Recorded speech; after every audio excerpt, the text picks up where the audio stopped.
हमारे पास प्रश्न है, यदि 180 मीटर लंबी एक रेलगाड़ी की चाल 60 किलोमीटर घंटे हो तो 220 मीटर लंबे प्लेटफार्म को पार करने में उसे कितना समय लगेगा।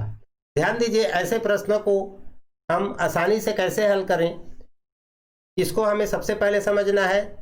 बार बार ऐसे प्रश्न हमें देखने को मिलता है कि रेलगाड़ी की लंबाई और प्लेटफार्म या पुल की लंबाई दिया रहता है और समय ज़्यादातर पूछा जाता है। तो ऐसे प्रश्नों में आप ध्यान दीजिए कि पार करने में कितना समय लगेगा, उसको हम देखने के लिए तो गाड़ी की लंबाई जो है क्या है 180 मीटर है।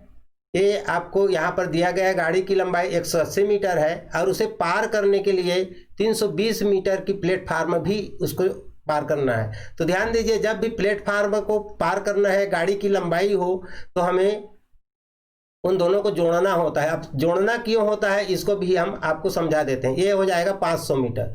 गाड़ी को जब पार करना है तो उसे क्या होना पड़ेगा, देखिए ये प्लेटफार्म की लंबाई है और मान लो ये गाड़ी की लंबाई है। इस गाड़ी को चल के इस प्लेटफार्म से पार करना है तो गाड़ी को कितना चलना पड़ेगा, यहाँ से चलते हुए इसे कहाँ तक चलना पड़ेगा, यहाँ चल के ख़त्म नहीं हो सकता, नहीं तो पूरा गाड़ी तो इसके अंदर ही रहेगा। तो ये इसके पूंछ के निकलते तक चलना होगा, मतलब गाड़ी को यहाँ तक चलना होगा, यहाँ तक। तो गाड़ी को यहाँ से ये प्लेटफार्म है, अब ये ट्रेन है, तो ये ट्रेन को कहाँ से, यहाँ से शुरू करके यहाँ तक चलना होगा। तो इस प्रकार तब ये प्लेटफार्म से पूरी तरह से निकल पाएगी।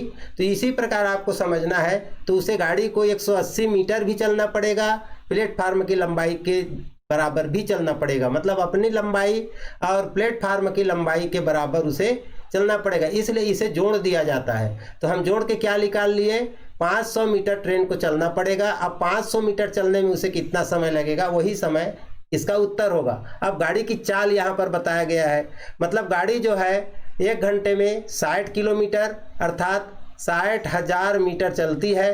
तो गाड़ी जो है क्या है कि 1 घंटे में 1 मिनट में कितना चलती है, 60 मिनट हो गया 1 घंटे का। तो हम एक बार कटा देते हैं, तो कटाने के बाद हमारे पास क्या निकलता है, ये 6000। अब इसको फिर एक बार कैंसिल करते हैं तो 6 एक कम 6 और 0 0 0, यानी कि 1 मिनट में गाड़ी जो है 1000 मीटर चलती है। ध्यान दीजिए, 1000 मीटर चलती है गाड़ी, कितने में, 1 मिनट में। 1 घंटे में 60,000 मीटर चलती है, 60 किलोमीटर बराबर 60,000 मीटर हमने यहाँ करके आपको दिखाया।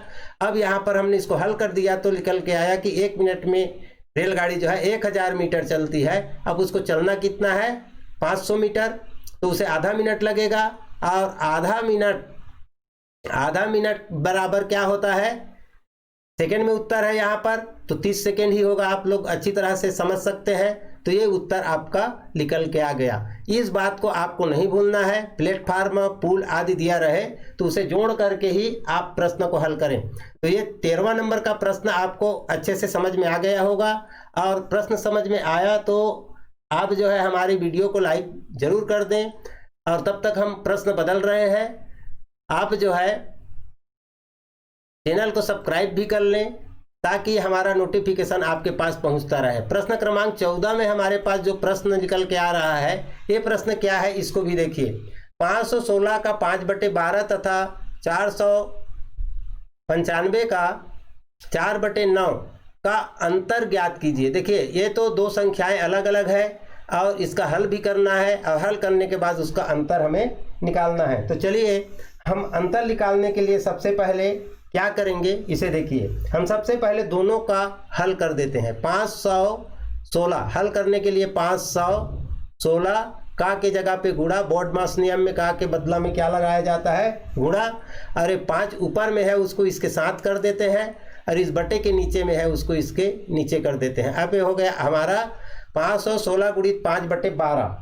इसका मतलब अब इसको हम हल करके इसका संख्यात्मक मान जो भी निकलता है उसे ले लेते हैं। अब यहाँ पर हम 12 का पहाड़ा पढ़ेंगे, है ना। तो यहाँ पर 12 का पहाड़ा पढ़ेंगे तो ये 12 से पूरी तरह से जाता है तो ठीक, नहीं तो आप चेक जरूर करिएगा। तो 12 से ये जा रहा है तो 12 का हम सीधे एक बार में पहाड़ा पढ़ेंगे। तो 12 एक कम 12 और 12 चौक 48, इसमें से बचा है कुछ 48 के बाद क्या बचा है, 3 बचा है। तो ये 6 के साथ मिलके क्या हो जाएगा 36 और 12 तिया 36, तो ये 43 हो गया। 43 गुणित हम 5 करेंगे तो इसका मान निकल जाएगा, नीचे समाप्त हो गया। 5 तिया 15 का 5, अब एक हासिल आ गया है 5 तिया 15 के बाद, और 5 चौक 20 एक 21, तो यहाँ पर 215 इस पहले का मान हो गया। अब दूसरे का मान इसी तरीके से हमें निकालना है, और ये 495 गुणित करना वही है 4, यहाँ पर 4 है तो 4 हम यहाँ लिख दिए। अब इसके नीचे हमें उस संख्या को लिखना है जो उस बटे के नीचे में है, वो है 9। अब 9 से इसमें से कौन सा भाग जाता है उसको देखें, तो 9 से ये भाग जाता है क्योंकि इसका योग 18 है, 9 5 और 4 है ना, इसको जोड़ने से 18 होता है, तो 9 से भाग जाएगा। हम इसे सीधा सीधा भाग दे देते हैं, और भाग देंगे तो हमारे सामने इसका भी उत्तर आ जाएगा। तो 9 एकम 9, और 9 का जैसे ही हम पढ़ा पढ़ेंगे, 9 पछे 45, 5 आया। अब यहाँ 4 बचा है तो ये भी 45 हो गया, 9 पछे 45। अब इसका हम क्या कर देंगे, गुणा करेंगे 55 गुणित 4। 55 गुणा 4 करने से तो आसान है, लेकिन फिर भी 4 का पहाड़ा 5 बार, 4 पंचे 20 का शून्य हासिल आया 2, और 4 पंचे 20 2 22, हमारे पास क्या उत्तर आ गया 220। अब प्रश्न पूछा गया है इन दोनों का अंतर ज्ञात कीजिए। अब अंतर का मतलब होता है घटाव। देखिए 215 और 220 में कितने का अंतर है, इसको हम घटाएंगे भी रब करके तो भी उत्तर 5 आना है, और इसका उत्तर हमारे पास ए है। ये प्रश्न भी आपको अच्छे से समझ में आ गया होगा। इसका उद्देश्य ऐसे संख्यात्मक मानों को प्रश्न को समझ करके हल करके ज्ञात करना आपको आना चाहिए। टाइम तो थोड़ा सा लगेगा, लेकिन आपको ऐसे प्रश्नों का प्रैक्टिस बार बार करना है। तो चलिए हम फिर से चलते हैं हमारे अगले प्रश्न पर। और आपने अभी तक हमारे वीडियो को लाइक नहीं किया है तो बिल्कुल आप लाइक ज़रूर कर दें, और चैनल को सब्सक्राइब कर लें। हम पहुंचते हैं हमारे अगले प्रश्न पर, और हम आ गए हमारे अगला प्रश्न नंबर 15 पर। यहाँ पर प्रश्न पूछा गया है, मयंक किसी व्यक्ति का नाम है, अर्थ खोजने की कोशिश ना करें। 20,000 रुपये में एक मकान यानी कि घर को खरीदा, और खरीद करके 5,000 मरम्मत यानी कि उसमें जो टूट फूट है उसे ठीक करने में लगाया। मरम्मत मतलब ठीक करना होता है, में लगाया। इसके पश्चात उसने 20% लाभ पर बेच दिया, मतलब बेचा भी और जितना रुपया लगाया था उसमें 20% लाभ कमाया। तो उसने उस मकान को कितने राशि में बेचा या कितना उसे प्राप्त हुआ। अब इसे क्या करेंगे, उसने क्या किया था कि मकान को जो है 20,000 रुपये में क्या किया, खरीदा था, और मरम्मत का भी पैसा उसके जेब से लगा, तो इसमें हम उसे जोड़ देंगे। तो ये 5,000 भी उसको जोड़ दिए, तो अब वो मकान जो है मयंक को कितना पड़ गया, 25,000। कितना पड़ गया, 25,000 रुपये में ये समझ लो कि उसने उस मकान को खरीदा। अब इस 25,000 पर उसने 20% का लाभ कमाया। अब किसी भी संख्या का प्रतिशत कैसे निकाला जाता है, इस बात को अब यहाँ पर हमें समझना है। मतलब हमें 25,000 का 20% कैसे निकालेंगे, बार बार ऐसे प्रश्न आते रहते हैं, और हमें बार बार इसको निकालते हुए प्रैक्टिस भी करना होगा। तो 25,000 का 20% कमाया है, तो 25,000 में 20% जुड़ जाएगा। तो 25,000 का हमें 20% निकालने के लिए 25,000 गुणित 20 बटे 100 कर देना है। तो 25,000 का 20% जो हल होगा वो आ जाएगा। तो ये 100 हमने यहाँ पर लिख दिया। अब इसे क्या कर देंगे, हल खाली हमें कर देना है।